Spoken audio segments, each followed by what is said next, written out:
I'm Edwin Ortiz, I'm process server, and this is Inside HCSO.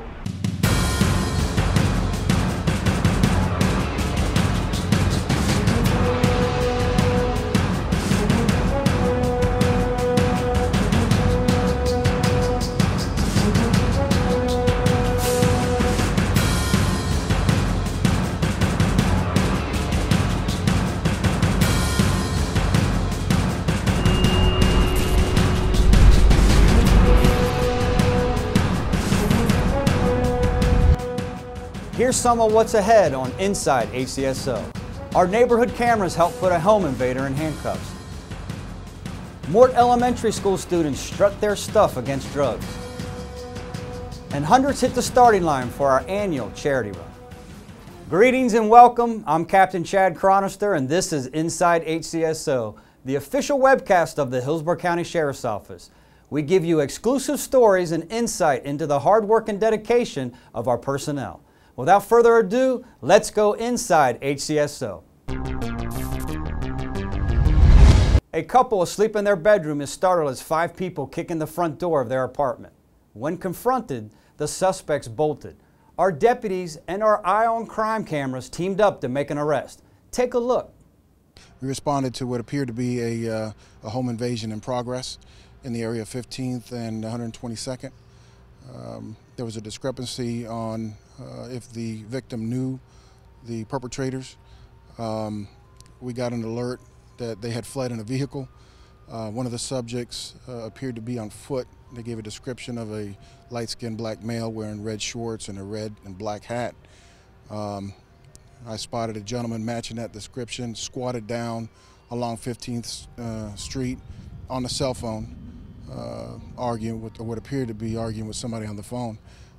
I made a U-turn and approached him. He stood up, started walking away slowly. That's when I asked for a backup to arrive and assist me to question the subject. Deputy Hinkle assisted me by stopping the subject. He was very cooperative. He provided us his true identity. We had him pretty much secure in the front of the vehicle. We weren't sure if he was a subject or not. I started to confirm his identity inside the patrol vehicle. At that time, after a few minutes of conversating with him, he took advantage of his calm demeanor and fled across 15th Street. At which time I pursued on foot, crossing over 15th Street, through some apartment complexes, up and over some fences. And at one point I lost eye contact with him or visual contact with him. He ended up hiding inside a detached laundry room where he could lock himself in there, and we found his hat laying right outside of it, so we knew he was close by.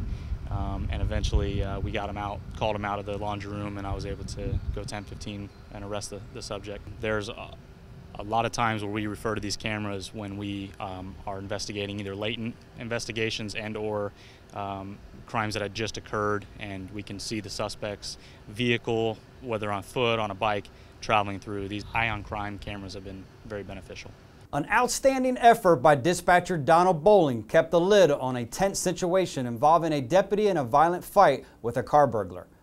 Donald utilized GPS mapping to locate the deputy, directed back up to the scene, and monitored radio traffic to ensure our deputy was safe. Here's more. I was actually patrolling the West Chase area at night. It was approximately 2:56, and I came across 4 individuals that were just suspicious walking through the neighborhood. Wasn't normal for that time. Had a backpack on, and immediately when they saw me, they cut into an apartment complex behind the apartment complex in the little alleyway. 2 of them immediately fled, and then the other 2 stayed right there. So I began addressing both of them immediately. The one subject had also fled. He took off running, so I ended up trying to detain the second subject, or the 4th subject. He pushed me, began to take off running, at which point I was able to chase him down, tackle him from behind, and a struggle ensued on the ground where he was striking and hitting me, and I was defending myself. At that point in time was the first time I'd actually even been able to touch my radio. From what we were able to hear, all it was just 1 quick second of a burp, and We didn't know who it was, what was going on, or anything. We had to find out who it is by mapping him and looking up his ABN, which let us see who he is. And as soon as we found out where he was, we still didn't know what was going on. So we tried calling him on the radio. Nothing happened. We didn't get an answer. And every now and then we got another key up. And so once that finally happened, we found out where he was. I held the station and got deputies out to him. During the fight, the first key ups in that, it wasn't able to get a whole lot through because we were actually into physically fighting at the time. I was able to disengage from him, pulled my taser at my point in time. I was able to hold him at taser point. The subject at that point in time hit my taser out of my hand and tried to flee as he kind of tried to knock me over. I ended up, the taser's deployed when he struck it and it misfired, it didn't hit him. I was able to chase him down from behind, tackled him. We struggled and ensued on the ground. At that point in time, I was able to pin him down on the ground, had both of his arms pinned as I was over top of him. And at that point in time, having the shoulder mic, I was able to key up. And I think that was really about the first time I was able to give a actual detailed description of where I was, and that I was in the alleyways and this and that. When we heard him get on the radio and it sounded like a struggle, that's pretty much all we could do is just find out where his car is and send somebody else out there to look for him. To me, that's the scariest part about this job, because I don't know what's going on. All I know is that he needed help. And my dad being a sergeant here, I imagine that all of the units out here as part of my family. So all I could imagine, like, what if that was my dad? And so I did everything that I could, and we got somebody out there. And that's just the hardest part about this job, is not knowing what to do, and all you can do is just sit down and listen. Our aviation unit was summoned to assist the Florida Highway Patrol after a distraught driver left the scene of a crash in Pasco County. FHP troopers called for our help after learning that Marion County law enforcement had issued an alert for the driver, who was thought to be suicidal. Sheriff's pilot Stu O'Shannon and Kevin Johnson lifted off and headed to Interstate 75, where the driver was southbound at over 90 miles an hour in his Buick LeSabre. As the pilots observed from above, the Buick swerved through traffic and passed vehicles on the shoulder of the road. At one point, the driver lost control and his Buick struck an exit sign and landed in a ditch. The driver regained control and drove back on I-75. The damaged Buick could not maintain the high speeds and lost a tire and rim, causing the axle to gouge into the pavement, sending sparks flying. The driver then made a U-turn, abruptly stopped the car, got out, and laid on the ground. Troopers safely took the man into custody. We need help with the names of the suspects in these two cases that were caught on camera. In this first incident, 3 men arrive at the Home Depot in Brandon. They park a Jeep Cherokee in the fire lane and head for the garden shop. The first 2 men pretend to be customers. One buys a Coke and the other buys a can of wasp spray. Each time they ask the cashier to make change for large bills, ultimately confusing the clerk and ending up with much more cash. The third man approaches the cashier and the scam is up. The cashier realizes he's been had and shuts his register. The 3 men flee with hundreds of dollars. In this next crime, the suspect pried open the front door of a house near Plant City. With the owners away, the burglar went into the master bedroom and rummaged through dresser drawers. The residents do not believe anything was stolen. A camera captured an image of the suspect, who appears to have multiple tattoos on his left arm. A photograph also shows the suspect's vehicle, possibly a silver Nissan Sentra. If you have information on either case, call us, email us, or text us. We sure would like to talk to these people. You may have that one piece of information that helps us solve a homicide. Take a look and maybe you can help. On November 12, 2008, at approximately 12:35 a.m., the victim, Darrell Vance, was standing near the mailboxes within the Royal Park Apartments on Bon Air Drive in Tampa, Florida, attempting to buy crack cocaine. The victim suffered from addiction. A resident walking along the sidewalk near the mailboxes found Vance dead. He had been shot multiple times. The resident immediately contacted 911, and subsequently deputies and EMS personnel responded, declaring the victim dead at the scene. The ensuing investigation revealed residential witnesses reporting hearing multiple gunshots and then seeing the possible suspects fleeing west toward a fence that parallels 56th Street. The suspects were described as black males with medium build and short hair. If you have any information regarding this unsolved homicide, please contact the Homicide Section Cold Case Unit. I'm Master Detective Greg Thomas, Homicide Section Cold Case Unit. Help us solve this homicide and bring closure to the family. Hundreds of students at Mort Elementary School showed their spirit recently with a Say No to Drugs march through the surrounding neighborhood. It was a wonderful way for the children to express a collective message for something so positive.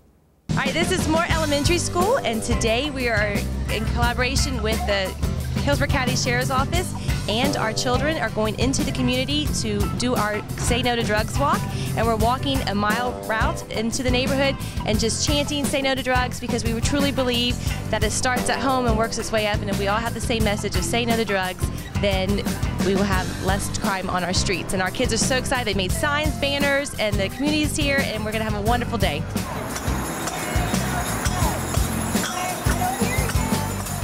We have 800 kids and adults coming across the street today, and they're going to spread that message about Say No to Drugs, and they're so excited, and we hope that message is heard loud and clear. So all those people who are still sound asleep, 8 o'clock this morning, beware, we're coming out.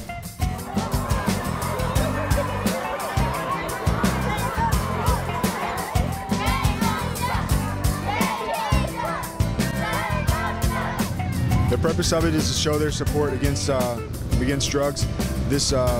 A lot of these kids grow up in this community and they see it on an everyday basis, and they just want to voice their thoughts and everything, show that they're really against the drugs out here.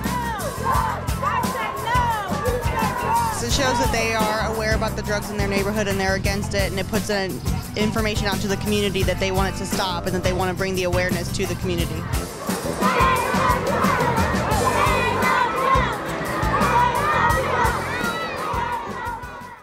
There was some huffing and puffing at our charity ranch run, but it was all for a great cause. Hundreds of runners and walkers came out on a splendid Saturday morning to have a good time and support the Florida Sheriff's Youth Ranches. Take a look.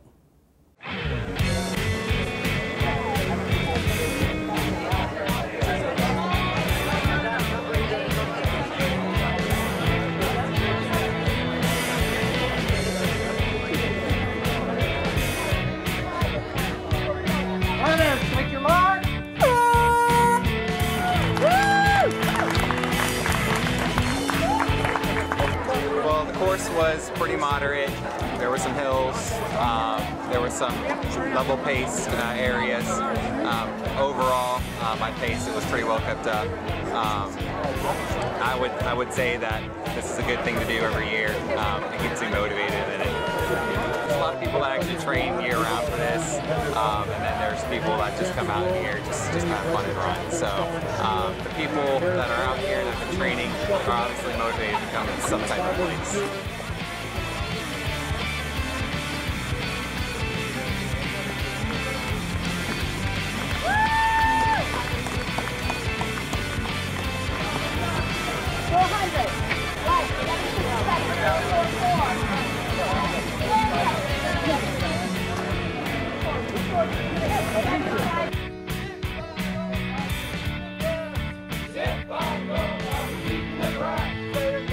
It was a good course. I mean, weather's great right now.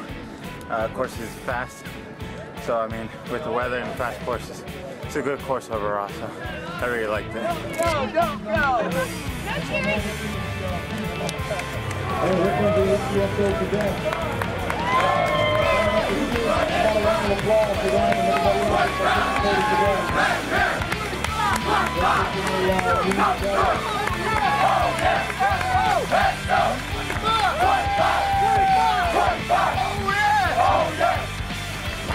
Let me assure you, this is a tremendous cause in support of the Florida Sheriff's Youth Ranch. They do an unbelievable job in helping the youth of this state.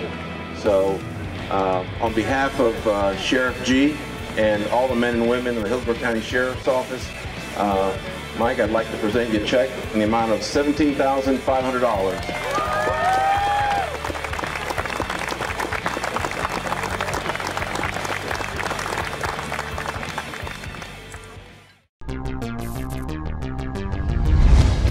The Spaghetti Warehouse in Ybor City and the Hillsborough County Sheriff's Office Mounted Posse will be teaming up on November 14th to raise some money.